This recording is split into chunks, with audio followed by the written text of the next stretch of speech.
ആരാണ് ഒരു development therapist? കുട്ടികളുടെ വിഭാഗത്തിലും നവജാത ശിശു വിഭാഗത്തിലും ഈ തെറാപ്പിസ്റ്റിന്റെ റോളുകൾ എന്തൊക്കെയാണ്?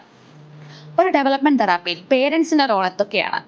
നിങ്ങളുടെ ഈ ഒരു സംശയങ്ങൾക്കെല്ലാം ഉത്തരം നൽകുന്നതിനായി നമ്മുടെ കാരിത്താസ് മാതയിലെ ഡെവലപ്മെന്റ് തെറാപ്പിസ്റ്റായ മിസ് ശോഭയുമായി നമുക്ക് സംസാരിക്കാം.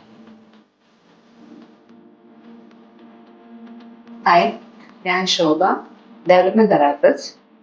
12 വർഷമായി ഞാൻ കാരിത്താസിൽ സേവനം അനുഷ്ഠിച്ചുകൊണ്ടിരിക്കുന്നു. തുടർന്ന് കാരിത്താസ് മാതാ ഹോസ്പിറ്റലിലും ഉണ്ടാകും. പീഡിയാട്രിക്കിലും നിയോനറ്റോളജിയിലും ഡോക്ടറിന്റെ റോൾസ് എന്തൊക്കെയാണ്? പ്രധാനമായും നമ്മൾ നിയോനറ്റോളജി നവജാത ശിശു വിഭാഗത്തിൽ നമ്മുടെ മാസം തികയാതെ ഉണ്ടാകുന്ന കുഞ്ഞുങ്ങൾ, preterm babies, low birth weight babies, തൂക്കം കുറവുള്ള കുട്ടികൾ, ഇവരെയാണ് ഞങ്ങൾ ഫോക്കസ് ചെയ്യുന്നത്. ഇവർക്ക് ന്യൂറോ ഡെവലപ്മെന്റൽ ഫോളോ അപ്സ് റെഗുലറായിട്ട് വേണ്ടതാണ്.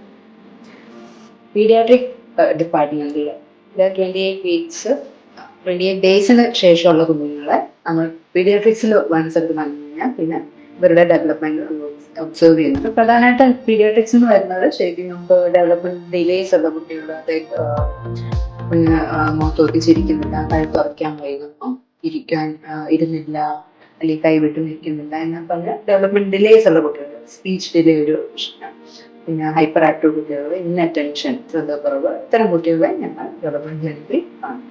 Parents are the best therapist. ഞങ്ങൾ ജസ്റ്റ് ഗൈഡേഴ്സ് മാത്രം. ഇത് most of the time parents ആണ് കുട്ടികളുടെ കൂടെ ഉള്ളത്.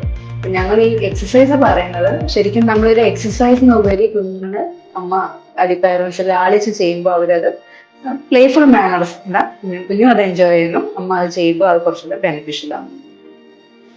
കാരിത്താസ് മാതാ ഹോസ്പിറ്റലിൽ എല്ലാ തിങ്കളാഴ്ചയും വ്യാഴാഴ്ചയും ഈവനിങ് ഒപിയിൽ എൻ്റെ സേവനം ഉണ്ടായിരിക്കുന്നതാണ്.